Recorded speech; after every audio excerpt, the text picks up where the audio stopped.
She kissed another man, then hid it for weeks. When the truth came out, her entire life fell apart. This is a story of betrayal, regret, and losing the one person who truly loved her.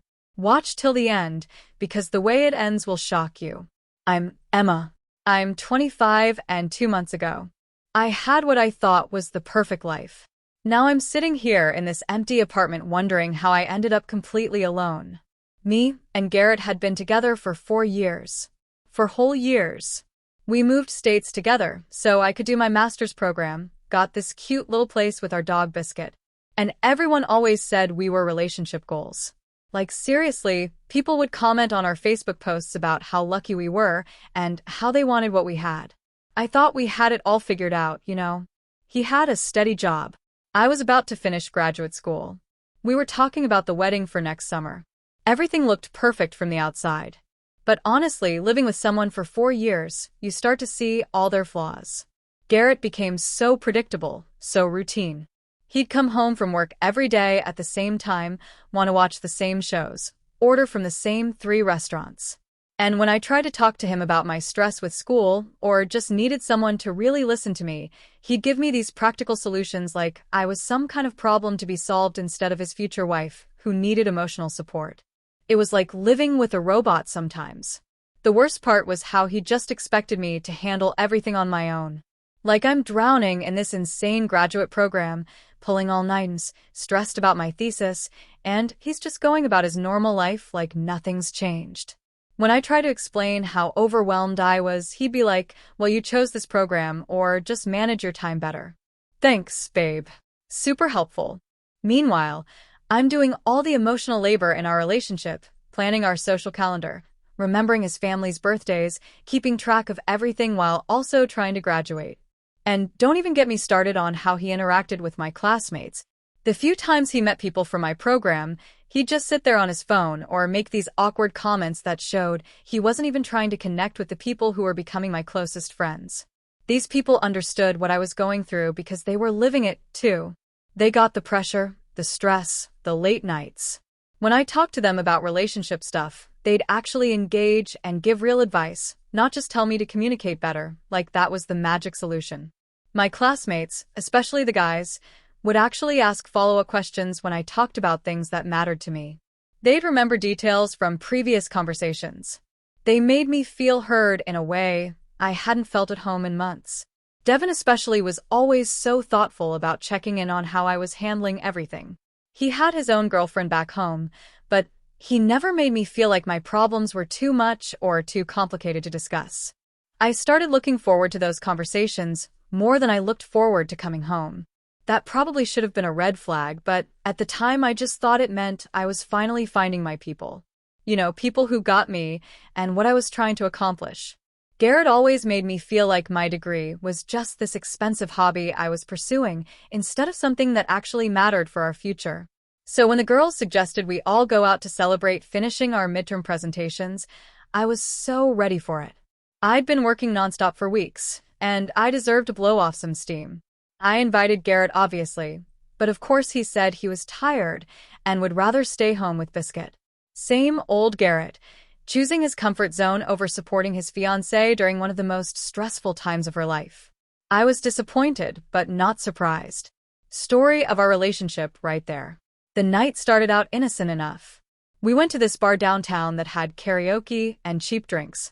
All my classmates were there, including Devin, and everyone was just so happy to finally relax after weeks of intense studying. The energy was amazing. Everyone was laughing and cutting loose, and for the first time in forever, I felt like I could just be myself without worrying about anything. I'll admit I drank more than I usually do, but it had been such a stressful few weeks, and everyone was buying rounds.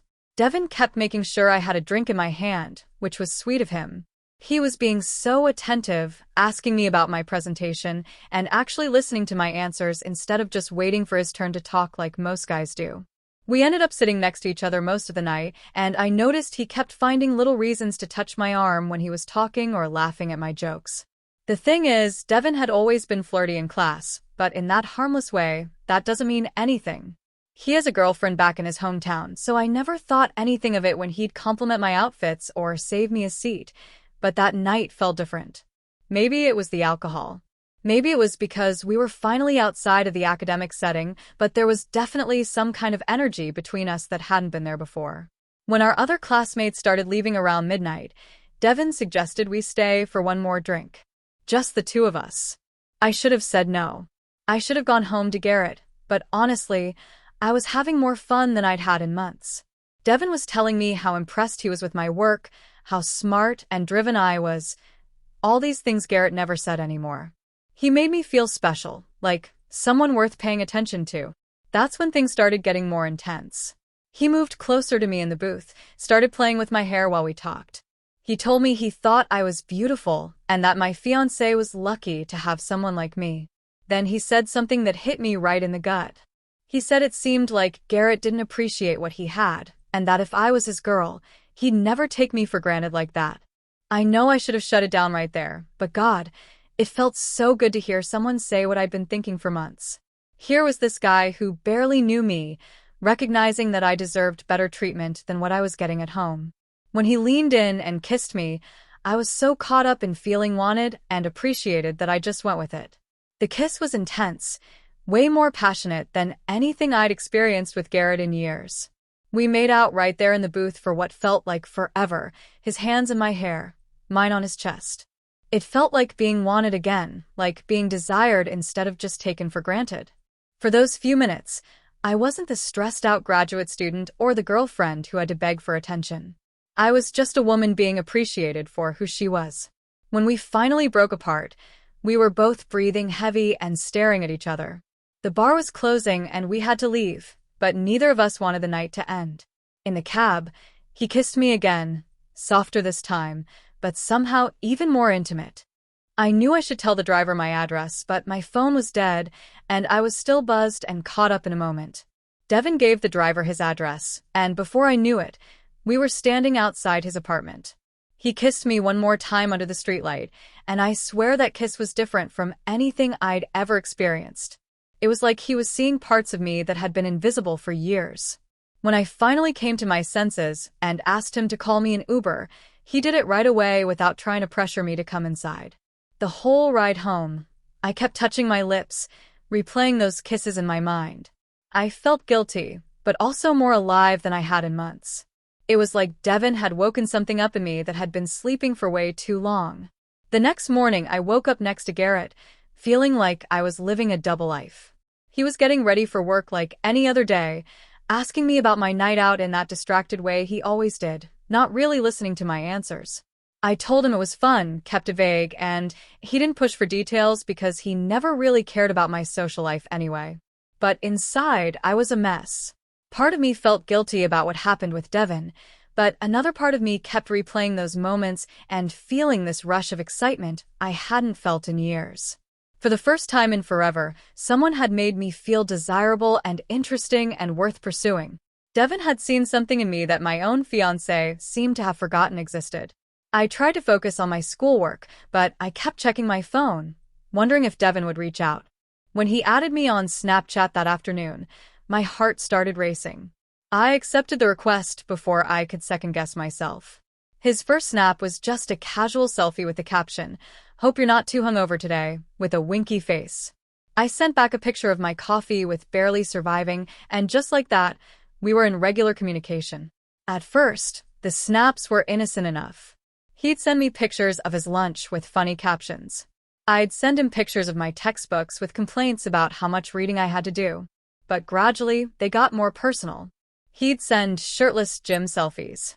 I'd send pictures in my pajamas studying late at night. Nothing too explicit, but definitely crossing lines I shouldn't have been crossing. The crazy thing was how easy it became to live this double life.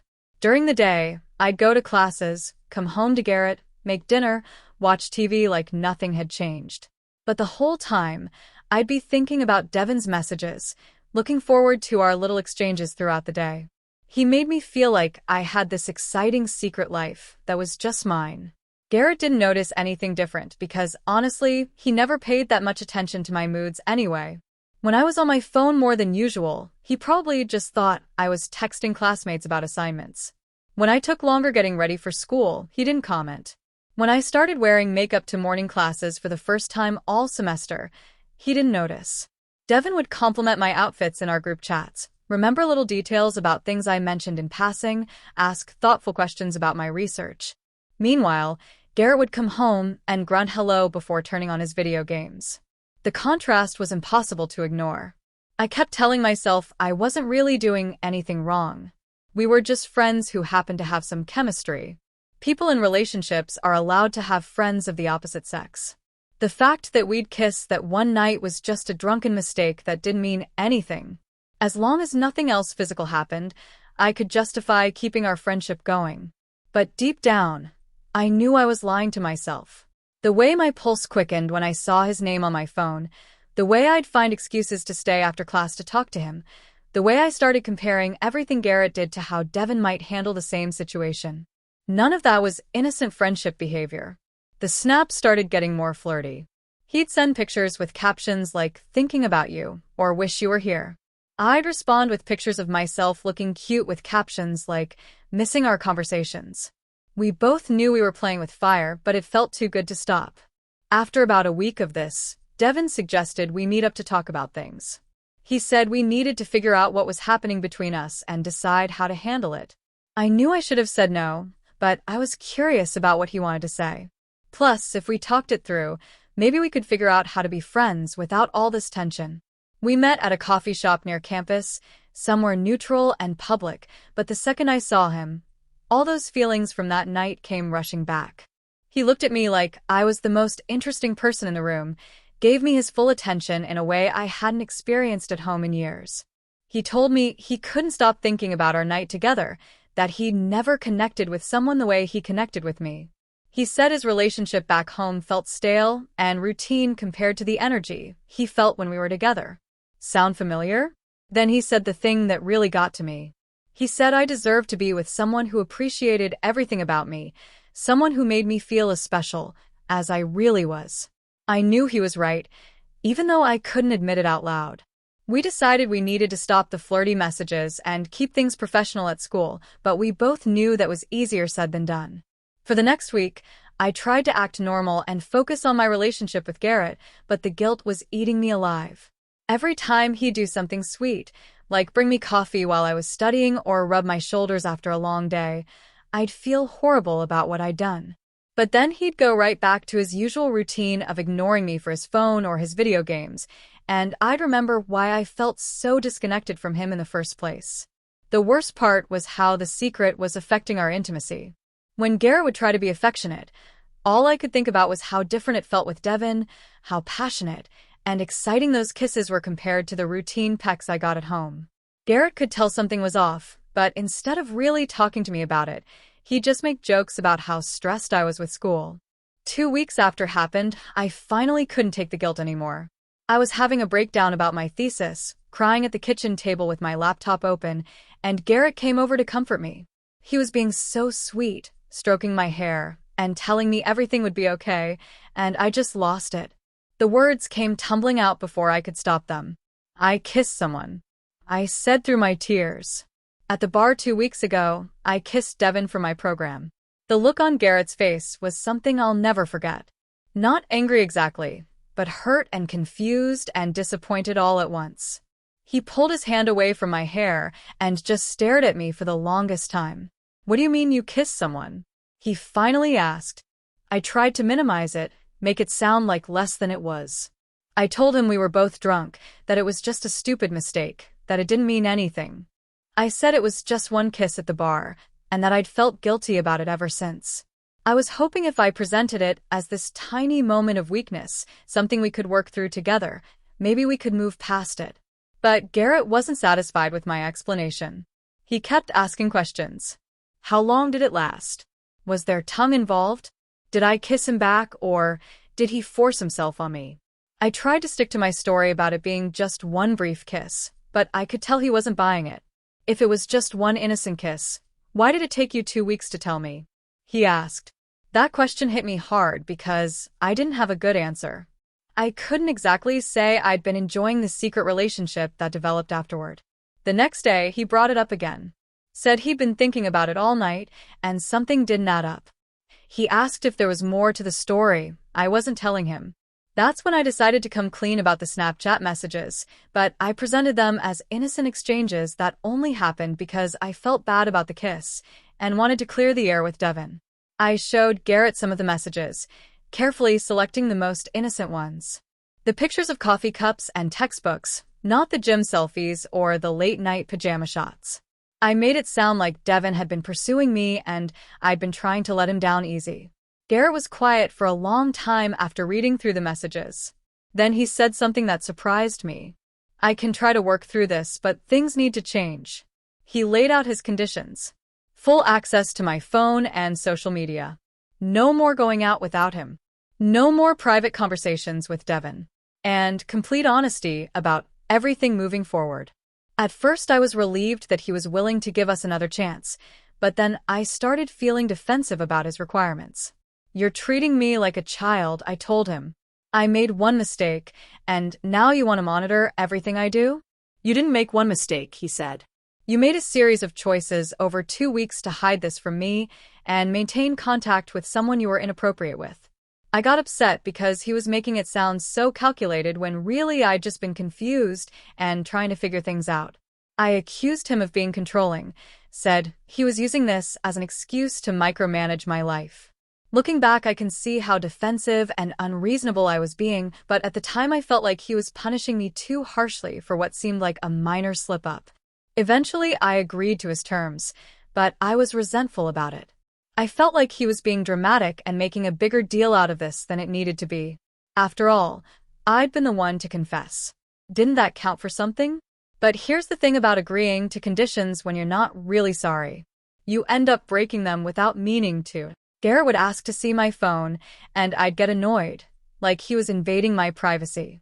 When he wanted to come with me to study groups, I'd complain that he was cramping my style and making my classmates uncomfortable. The worst part was that I still had to see Devin every day in class. We'd agreed to keep things professional, but there was still this energy between us that was impossible to ignore. He'd catch my eye during lectures and smile, or find reasons to partner with me for group projects. Nothing inappropriate, but definitely not the complete cutoff that Garrett was expecting. Garrett could sense that I wasn't fully committed to rebuilding trust. He'd catch me rolling my eyes when he asked about my day, or getting defensive when he wanted to know who I'd been texting. Instead of recognizing that his requests were reasonable given what I'd done, I kept focusing on how his behavior was making me feel controlled and suffocated. The breaking point came 3 weeks later when Garrett asked me point blank if there was anything else about that night I hadn't told him. Something about the way he asked made me realize he knew there was more to the story. Maybe he could tell from my body language, or maybe the details I'd given him didn't quite add up, but he definitely suspected I was still hiding something. That's when I finally told him about the cab ride, about going to Devin's apartment, about the additional kisses outside his place. I watched Garrett's whole world crumble as I spoke. This wasn't just some drunk kiss at a bar anymore. This was his fiancée spending extended intimate time with another man, going back to his place, continuing the physical contact even after leaving the bar. "So you lied to me," he said quietly. "For 3 weeks you looked me in the eye every day and lied about what really happened." I tried to explain that I hadn't technically lied. I just left out some details because I didn't want to hurt him more than necessary. But even as I said it, I knew how ridiculous it sounded. I had absolutely lied to him, and we both knew it. "I trusted you," he said. "After you cheated on me, I still trusted you enough to try to work through this, and you used that trust to lie to my face every single day." He said he needed to talk to his friends about everything, which made me panic. I begged him not to tell anyone, said it would be humiliating for both of us if people knew our business. I made it about how it would affect my reputation at school, how people would judge me and treat me differently. "So you can cheat on me and lie to me, but I can't even talk to my friends about it? You're more worried about your reputation than about fixing what you broke." I realized how selfish that sounded, but I was desperate. The thought of our friends and families knowing what I'd done made me sick to my stomach. I'd worked so hard to maintain this image of being the perfect girlfriend, the one everyone envied. If this got out, that would all be ruined. But Garrett was done listening to my concerns about image management. He said he needed support from people who cared about him, and that after weeks of lying, I'd lost the right to make demands about how he handled his own emotional needs. That's when I knew I'd really messed up. Not just the cheating, but everything that came after. The lies, the defensiveness, the selfishness. I'd had a chance to make this right, and I'd blown it completely. What happened next was like watching my entire life fall apart in slow motion. Garrett didn't just leave. He completely transformed into someone I didn't recognize. The man who used to accommodate my every mood, who avoided confrontation, who let me control most of our social calendar, suddenly had this quiet strength that I'd never seen before. He started going to the gym every morning before work. He signed up for therapy. He reached out to old friends he hadn't talked to in years. It was like my betrayal had woken him up from some kind of sleep. And now he was becoming the version of himself he was supposed to be all along. And honestly, it was terrifying to watch. The worst part was how calm he was about everything. I kept expecting him to yell at me, to fight for our relationship, to beg me to explain why I'd thrown away 4 years together. Instead, he was just done. He'd look at me with a sad, tired expression and say things like, "I thought I knew who you were, and I can't be with someone who can lie to my face for weeks." I tried everything to win him back. I wrote him long letters explaining how sorry I was, how the whole thing with Devin meant nothing, how I'd never make another mistake like that again. I offered to drop out of graduate school and move back home with him. I said I'd go to couples therapy, individual therapy, whatever he wanted. I even offered to cut off all my male friends and give him complete access to everything in my life forever. But none of it mattered because I could tell he was already mentally gone. He'd listen to my speeches about how much I loved him and how we could work through this, and then he'd just nod and say something like, "I believe you mean that right now, but I don't trust that you won't change your mind when things get hard again." The thing that really got to me was how he started talking about our relationship in the past tense. "We had some good times," he'd say, or "I'm glad we got to experience that together." Like we were already broken up, even though we were still living in the same apartment, still sleeping in the same bed. 3 months after I confessed, he told me he was moving out. He'd already found a place across town, already started looking into breaking our lease. He said he'd tried to forgive me, but every time he looked at me, all he could think about was how I'd lied to him day after day while he was trying to rebuild trust. "I keep waiting to feel like I can trust you again," he said, "but it's been 3 months, and if anything, I trust you less now than I did right after you told me. Because now I know you're capable of looking me in the eye and lying about something this big for weeks." I begged him to give us more time. Said 3 months wasn't long enough to heal from something like this, but he said the timeline wasn't the problem. The problem was that I'd shown him who I really was when things got tough, and he couldn't unsee that. The night before he moved out, I tried one last time to change his mind. I told him about all the good memories we'd made, reminded him of all the plans we'd had for our future. I said I'd spend the rest of my life making this up to him if he'd just give me the chance. He listened to everything I had to say, and then he said the thing that absolutely broke me. "You know what's funny? When you first told me about kissing Devin, I was hurt, but I thought we could work through it. It was the lying that killed us. Not the cheating, the lying. The fact that you could look at me every day for weeks, let me comfort you when you were crying about school stress, let me make plans for our wedding, all while knowing you were keeping this huge secret from me. That's what I can't get past." And honestly, he was right. I could have saved our relationship if I'd just been honest from the beginning, but instead I tried to manage the situation, control the narrative, protect my own image. And in doing that, I'd lost the one person who'd loved me unconditionally for 4 years. Now I'm sitting here, 6 months later, completely alone. Garrett moved on faster than I ever thought possible. Last month, I saw on Facebook that he's dating someone new. This sweet-looking girl who works as a nurse, someone who probably never made him question whether he could trust her basic honesty. They look happy together in a way that me and Garrett never looked happy, not even in our best times. Meanwhile, I'm struggling to make connections with anyone. Turns out when you develop a pattern of lying and manipulating situations to make yourself look better, it's hard to build genuine relationships. Even potential dating apps matches can sense something's off about me, like I'm performing instead of just being real.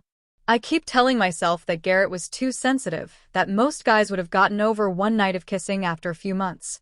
I tell myself that his new girlfriend probably doesn't challenge him or push him to grow the way I did. But deep down, I know the truth. I had something real, and I destroyed it because I couldn't handle a few weeks of stress without seeking validation from another man. Sometimes I wonder what would have happened if I'd just told Garrett the truth right away, if I'd come home that night and confessed everything instead of trying to manage the situation. But there's no point in wondering about that now. I made my choices, and now I get to live with the consequences. Alone.